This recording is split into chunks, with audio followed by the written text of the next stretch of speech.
Thomas Walker was known in Millfield as the boy who always smiled. At 16, he spent his time helping at the animal shelter, where even the scared animals trusted his gentle touch. Thomas lived with his mother Mary in a small cottage. She worked 2 jobs since his father died 3 years ago. Sheriff Robert Blackwell ruled Millfield for 20 years. No one questioned him. Everyone believed what he said. On a rainy Tuesday, the sheriff came to the Walker cottage. Neighbors watched with open mouths as Thomas was taken away in handcuffs. He damaged the war memorial, Sheriff Blackwell told the growing crowd. He showed no respect for our heroes. Mary tried to defend her son, but no one listened. The town, that once liked Thomas, now turned away from him. The family had no money for a lawyer. Thomas felt crushed by unfairness, like the heavy grey clouds above him. During Mary's first visit to the youth jail, Thomas whispered, "I didn't do it, Mum. I promise." Mary held his hand, her eyes wet. "I know, love. We will find a way." That night, Thomas looked at the ceiling from his hard bed. He made up his mind. If no one would speak for him, he would speak for himself. The next morning, Thomas asked to use the jail library. The guard, Mr. Pete, liked Thomas. He saw how Thomas kept to himself and never caused trouble. "1 hour," Mr. Pete said, opening the door to a small room with 3 bookcases. Thomas thanked him and went straight to the law books. He didn't understand most of the words, but he kept reading. He wrote down things that might help him. Back in his cell, Thomas thought about the night of the vandalism. He had been at the animal shelter until late, caring for a sick puppy named Lucky. Mrs. Wilson, the shelter manager, could prove this. The shelter had cameras too. 3 days after his arrest, Thomas got another visitor. It was Mrs. Wilson. "The whole town is talking about what happened," she said. "I know you were with me that night." Thomas felt hope for the first time. "The shelter has cameras, right?" Mrs. Wilson nodded. "Yes, and I've saved the video. I tried to tell the sheriff, but he wouldn't listen. Can you tell my mum? She needs to know about this." Mrs. Wilson promised she would talk to Mary. That afternoon, Thomas met another boy at the jail. His name was Jack, and he was there for stealing food for his younger brothers. "The sheriff has it in for certain people," Jack told Thomas. "My dad says he plays favorites. His son William gets away with everything." Thomas remembered William Blackwell from school. William had bullied Thomas for years. Last spring, Thomas won a school prize that William thought he deserved. During exercise time in the yard, Thomas overheard 2 guards talking. "The mayor is not happy about the Walker boy," one said. "The kid has no record and the evidence is weak." "You know how the sheriff is when he wants something," the other replied. That night, Thomas couldn't sleep. He thought about the sheriff's son, William. Could William have damaged the memorial? Was the sheriff protecting his son by blaming Thomas? The next day, Mary visited again. Her eyes looked brighter. "Mrs. Wilson came to see me," she said. "She has the video showing you were at the shelter that night, and Mrs. Miller from the tea shop says she saw someone else at the memorial. She thinks it was William Blackwell." Thomas felt a rush of hope. "Mum, I need you to do something for me. Can you ask around town if anyone else saw anything that night?" Mary nodded. "I already started. Some people are beginning to ask questions." A week after his arrest, Thomas had his first court date. The judge, Mrs. Winters, looked at him with kind eyes. "Do you have a lawyer, young man?" she asked. "No, Your Honor, but I would like to speak for myself if I may." Judge Winters raised her eyebrows. "That's unusual." "Are you sure?" "Yes, Your Honor." The sheriff sat behind the prosecutor, looking confident. He didn't seem worried at all.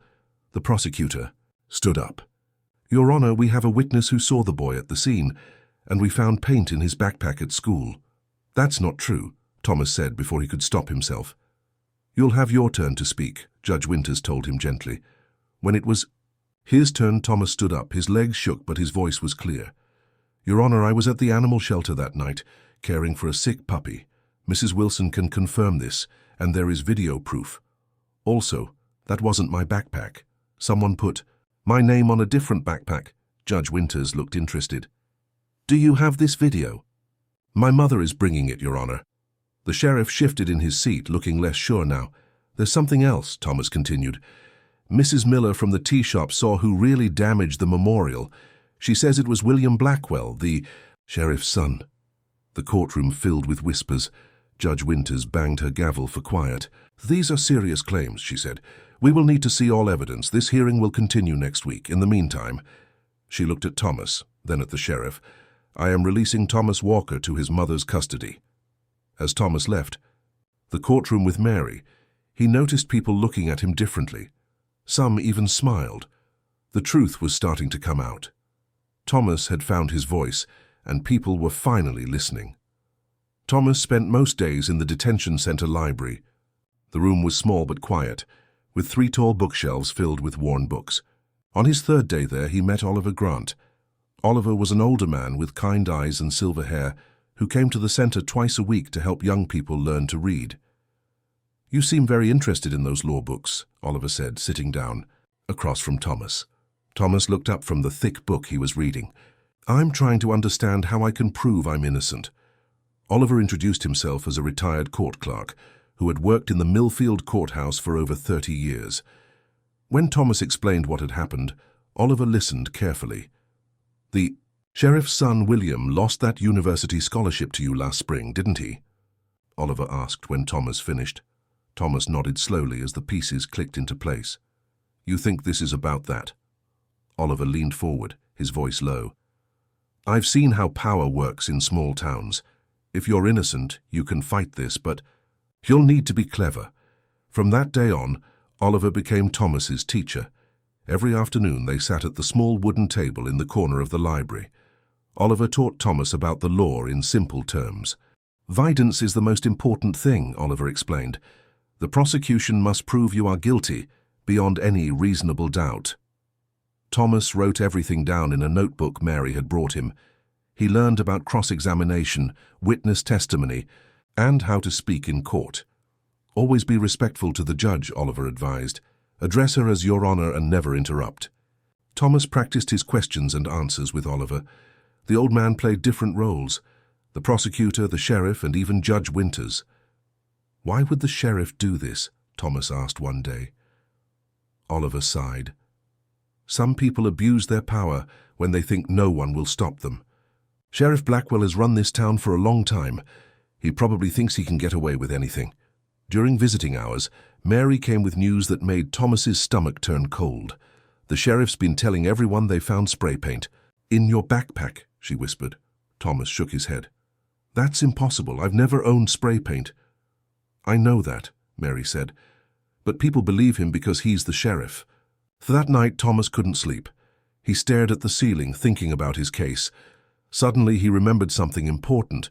The evening of the vandalism, he'd been at the shelter caring for a sick puppy named Lucky. The shelter had security, cameras in the main room where he had been working. The next morning, Thomas told Oliver about the cameras. "That's excellent," Oliver said, his eyes lighting up. "That could be your proof." During Mary's next visit, Thomas held her hands tightly. "Mum, I need to represent myself in court, and I need you to get the security footage from the shelter." Mary's eyes widened with fear. "Represent yourself, but you're just 16. "Oliver is helping me learn what to do," Thomas explained, "and I've thought about it a lot. No one knows what happened better than me." "What if the sheriff has already checked the footage?" Mary asked.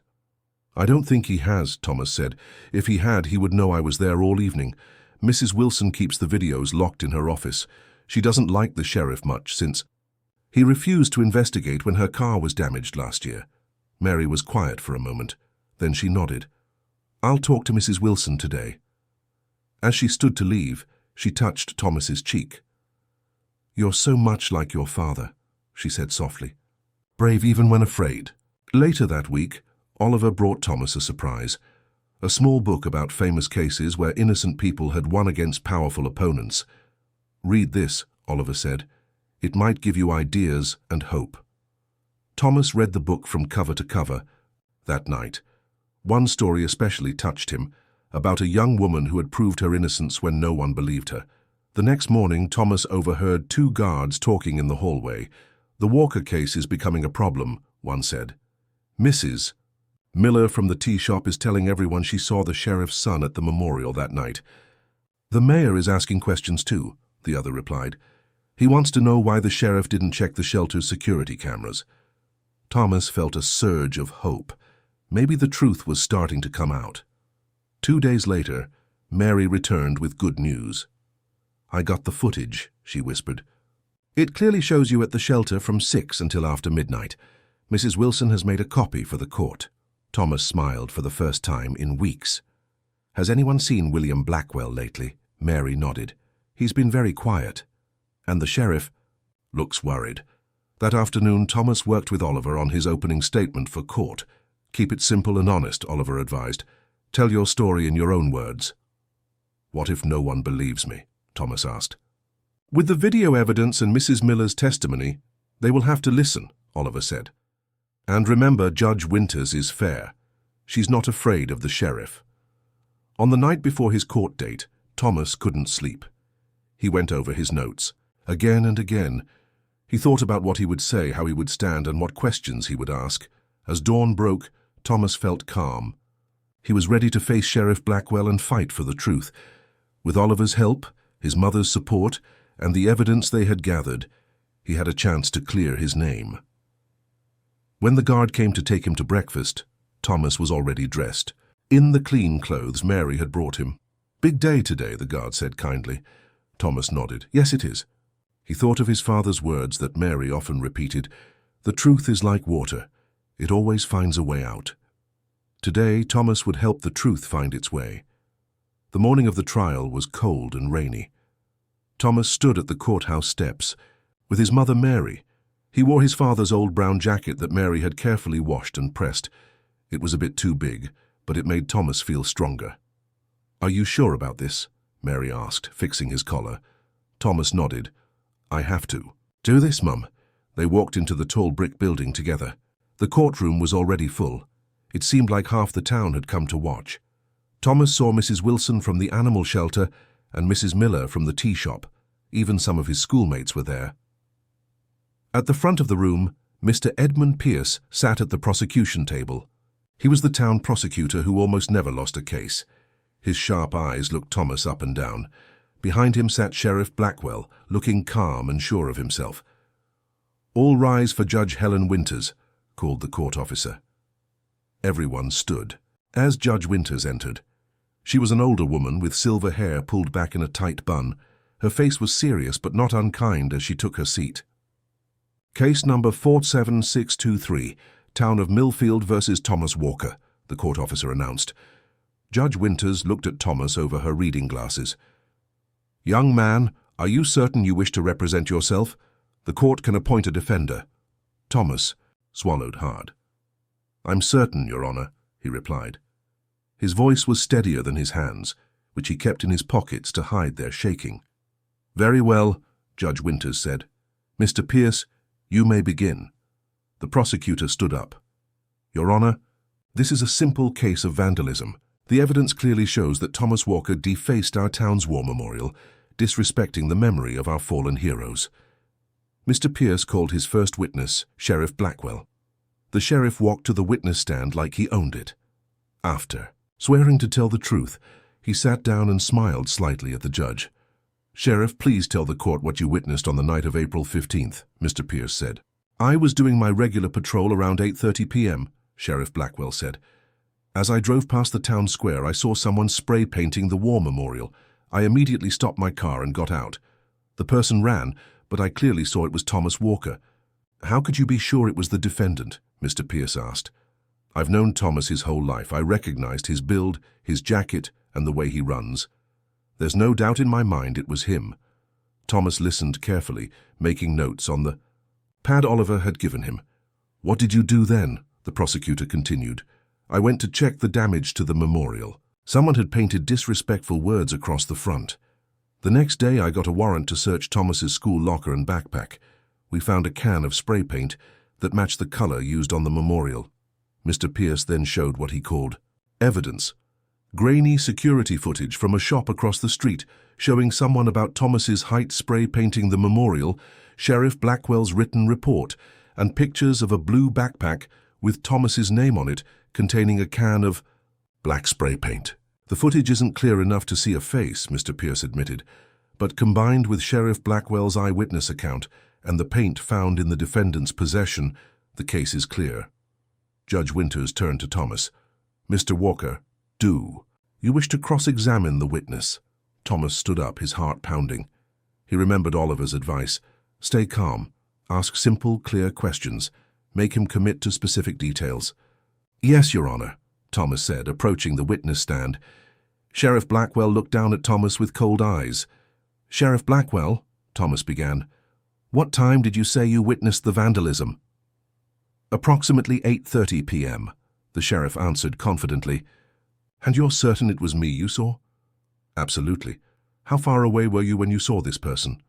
"About 30 yards across the square, and it was dark, wasn't it?" "The square has lights. I could see clearly enough." Thomas nodded thoughtfully. "Was the person wearing any particular clothes you recognized?" "A dark jacket, similar to the one you're wearing now," Sheriff Blackwell said with a slight smile. "No further questions at this time," Thomas said, returning to his seat. Mr. Pierce called 2 more witnesses, a deputy who helped search Thomas's backpack and the school principal who had allowed the search. Both said they saw the spray paint in the blue backpack with Thomas's name on it. When the prosecutor finished, Judge Winters asked Thomas, "Do you have any witnesses to call, Mr. Walker?" "Yes, Your Honor. I call Mrs. Wilson from the animal shelter." Mrs. Wilson came forward. She was a kind-faced woman in her 50s who had run the town animal shelter for many years. After she was sworn in, Thomas asked, "Mrs. Wilson, was I at the animal shelter on the evening of April 15th? "Yes, you were," she answered firmly. "You came at 6 p.m. to help with a sick puppy. I stayed until after midnight. Did anyone else see me there?" "My assistant was there until 7, and I was there the whole time, plus our security cameras recorded everything." Thomas turned to the judge. "Your Honor, I'd like to show the security footage from the shelter." Judge Winters nodded. "Proceed." Mary brought forward a small laptop. The court officer helped set it up so everyone could see the screen. The video clearly showed Thomas at the shelter, caring for a small puppy in a room with a clock on the wall. The timestamp showed 8:30 p.m., exactly when the sheriff claimed to have seen him at the memorial. A murmur went through the courtroom. Sheriff Blackwell shifted uncomfortably in his seat. Thomas's next witness was Mrs. Miller from the tea shop. "Mrs. Miller, your shop is across from the war memorial. Did you see anything on the night of April 15th? The old woman adjusted her glasses. "I was closing up shop when I heard noise outside. I looked out my window and saw someone spray painting." "The memorial, it wasn't you, Thomas." "Could you see who it was?" Thomas asked. "Yes, I could. It was William Blackwell, the sheriff's son. And the sheriff's car was parked down the street. He was watching his son do it." The courtroom erupted in shocked whispers. Judge Winters banged her gavel for quiet. "That's a lie!" Sheriff Blackwell shouted, standing up. "Sheriff, be seated or I'll have you removed," Judge Winters said firmly. As the day ended, Thomas noticed Judge Winters watching him with increased interest. She had seen something in his questions, a strategy forming. When she spoke, her voice was thoughtful. "Court is adjourned until tomorrow morning at 9 a.m. Mr. Walker, be prepared to present any further evidence at that time." As Thomas left with Mary, people moved aside for them. Some nodded respectfully. Thomas had done well today, but he knew tomorrow would be even more important. The truth was starting to come out, and he could feel the tide turning in his favor. The second day of the trial began with the same energy in the courtroom as the day before. Thomas arrived early, ready to continue his defense. He had spent the night planning his questions. That morning, before the start of court, Thomas's mother touched his arm. "I'm proud of you," she said. Her eyes were red from lack of sleep, but she smiled bravely. The court officer opened the court session at exactly 9 a.m.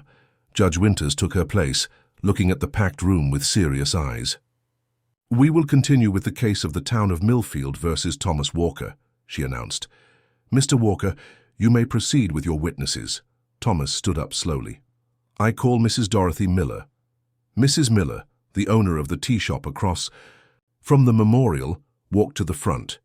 She was in her 70s, a small woman with silver hair and kind eyes behind round glasses. After swearing to tell the truth, she sat down. Thomas approached her carefully. "Mrs. Miller, thank you for coming today." "I would have come sooner, dear, if anyone had asked me," she replied in a clear voice that everyone could hear. Thomas smiled. "Slightly. Mrs. Miller, do you have trouble sleeping? Have done for years, dear. I watch the street most nights from my window above the shop. Were you watching on the night of the vandalism? Mrs. Miller adjusted her glasses. I was indeed. I saw everything. What did you see? Thomas asked gently. Well, it was about 8:30. I heard voices outside and looked down at the memorial. A young man was spray painting words on the stone. Then I saw the sheriff's car parked further down the street. Could you see who was doing the spray painting? Yes, I could. The square. 'Twas well lit. Who did you see vandalizing the memorial? The courtroom fell silent. Everyone waited for her answer. It was William Blackwell, the sheriff's son. And the sheriff was parked across the street, watching the whole time. The room filled with whispers and gasps. The sheriff's face darkened with anger. Judge Winters called for order. How can you be so sure it was William Blackwell? Thomas asked, when the room was quiet again. I've known William since he was a small boy. I see him every day walking past my shop. I know his face, his walk, his red jacket. He looked up at one point right toward my window. I saw him clearly. And what did the sheriff do during this time? He just sat in his car, watching. When William finished, he walked over to the car and they drove away together. Thomas nodded. Thank you, Mrs. Miller. The prosecutor stood up quickly. Mrs. Miller, why didn't you report this at the time? Mrs. Miller looked at him calmly. Mr. Pierce, who would I report it to? The sheriff himself was involved, and in this town, people know what happens when you go against Robert Blackwell. After Mrs. Miller left the stand, Thomas showed the court the video from the animal shelter again. This time he played more of it, showing different angles from the security cameras. Your Honor, Thomas said, this footage shows me caring for a sick puppy from 7 p.m. until nearly midnight. The shelter is 3 miles from the memorial. I couldn't have been in both places at once. The judge looked closely at the time stamps on the video. The time appears to match when the vandalism occurred. Yes, Your Honor, Thomas replied. I couldn't have been at the memorial because I was at the shelter all evening, and I believe the sheriff knows this. The prosecutor jumped to his feet. Objection. That's just the defendant's opinion. Sustained, Judge Winters said. Please, stick to facts, Mr. Walker. Thomas nodded. I call my next witness Mr. James Wright. A well-dressed older man walked to the front. He was Thomas's science teacher at school. After Mr. Wright was sworn in, Thomas asked, Mr. Wright, are you familiar with my handwriting? Yes, I am. You've been my student for 3 years now. Thomas showed him a paper. Is this my handwriting? Mr. Wright studied it. Yes, this is your essay from last month. Next, Thomas showed him pictures of the blue backpack. Is this my name written on this backpack? Mr. Wright put on his reading glasses and looked carefully. No, it's not. The handwriting is completely different. Your writing slants to the right and is neater. This writing is more upright and jagged. So someone else wrote my name on that backpack. That appears to be the case, yes. Thank you, Mr. Wright, Thomas said. Next, Thomas called Lucy Green, a girl from his class. Lucy, did you see anyone with a blue backpack at school before the sheriff's search? Lucy nodded. Yes, I did. William Blackwell had it the day before. I remember because it was unusual. He always carries a black backpack. He was putting it in his father's car after school. Thank you, Lucy, Thomas said. A buzz went through the courtroom. Sheriff Blackwell was whispering angrily to the prosecutor. Judge Winters watched everything with sharp eyes. Thomas's final witness was Betty Thompson, who worked at the store where the blue backpack had been bought. Mrs. Thompson, did either I or my mother ever buy this backpack from your store? No, you didn't. I've known your family for years and you've never bought any backpacks from us. That blue one was bought by Robert Blackwell about a month ago. Thomas thanked her and returned to his seat. He could feel the change in the room. People were looking at Sheriff Blackwell now, not at him. The prosecutor tried to question each witness, but their stories stayed firm. By the end of the day, it was clear that Thomas had strong evidence showing his innocence. When the last witness finished, Judge Winters looked at both sides. We will continue tomorrow with closing statements. Court is adjourned. As Thomas left with his mother, people in the hall nodded to him respectfully. Some even smiled. Mr. Wright, his science teacher, put a hand on his shoulder. You did well today, he said. The truth is coming out. Thomas looked across the hall where Sheriff Blackwell stood with his son, William. The sheriff looked worried now. William wouldn't meet anyone's eyes. "Yes," Thomas said quietly. "I think it is." That night, Mary hugged her son tightly. "Your father would be so proud of you," she whispered. Thomas slept better than he had in weeks. Tomorrow would be the final day of his trial, and for the first time he believed he might win. On the final day of the trial, the courtroom was full. People stood along the walls because there were no more seats. Everyone in Millfield wanted to see what would happen. The mayor sat in the front row. Next to him was the school principal. Even Thomas's classmates had come to watch. Thomas wore his father's jacket again. He had slept better last night. The fear that had followed him since his arrest was fading away. Judge Winters entered, and everyone stood. "Be seated," she said. The room grew quiet. "Today we will hear closing statements. Mr. Pierce, you may begin." The prosecutor stood. He looked less sure of himself today. "Your Honor, despite the testimony we've heard, the fact remains that someone vandalized our war memorial." Sheriff Blackwell identified Thomas Walker at the scene. His statement was short. He sat down quickly. "Mr. Walker, your closing statement, please," Judge Winters said. Thomas walked slowly to the front of the courtroom. He took a deep breath and looked at the faces watching him. He saw his mother smiling with tears in her eyes. Mrs. Wilson from the animal shelter gave him a small nod. Oliver Grant, the retired court clerk who had helped him, sat in the back row, watching proudly. "I came into this courtroom afraid," Thomas began. His voice was quiet at first but grew stronger with each word. "Not because I'm guilty, but because I'm just a boy facing powerful people. But my father always told me that the truth doesn't need power to be true. It just needs someone brave enough to speak it." The room was completely silent now. Even Judge Winters leaned forward to listen.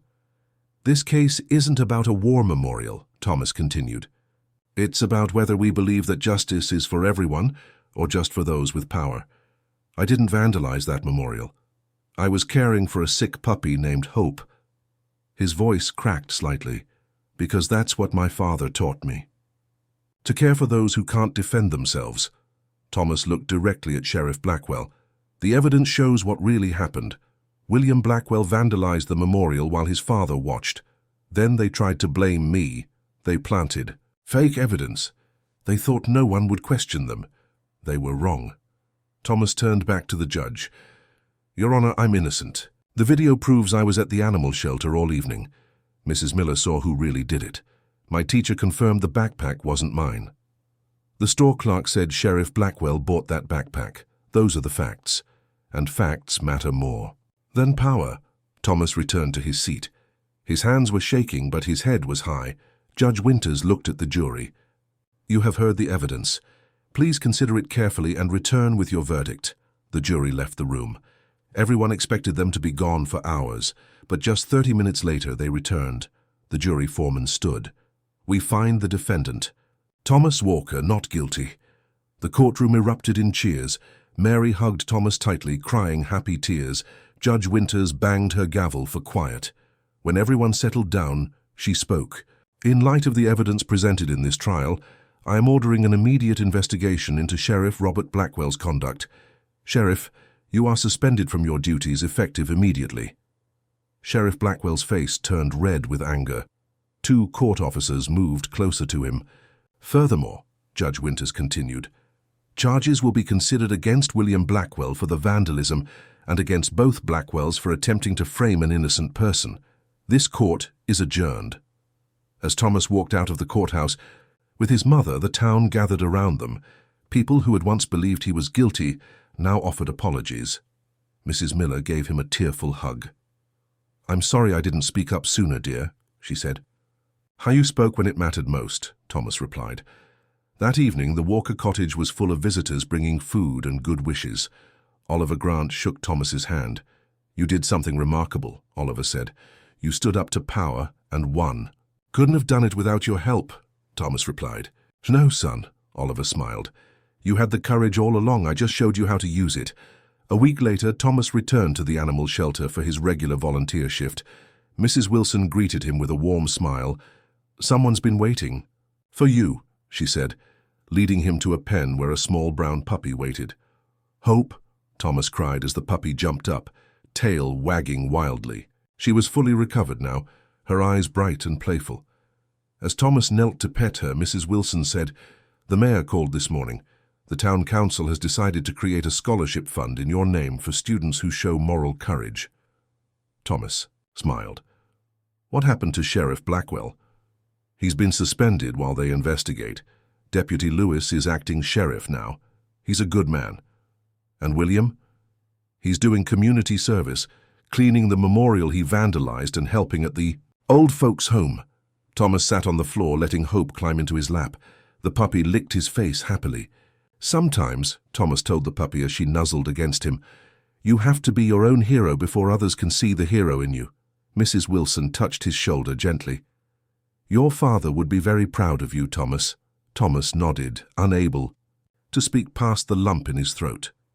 He thought about the long journey from that rainy day when Sheriff Blackwell had led him away in handcuffs to today. He had lost his fear and found his voice. He had stood up for the truth and won. Outside, the shelter window, the sun was shining on Millfield. It looked like a different town to Thomas now, a place where the truth mattered more than power, where one person could make a difference, where justice really was for everyone. Thomas hugged Hope close and made a silent promise to his father. He would always remember the lesson he had learned. Courage isn't about not being afraid, it's about being afraid and standing up anyway.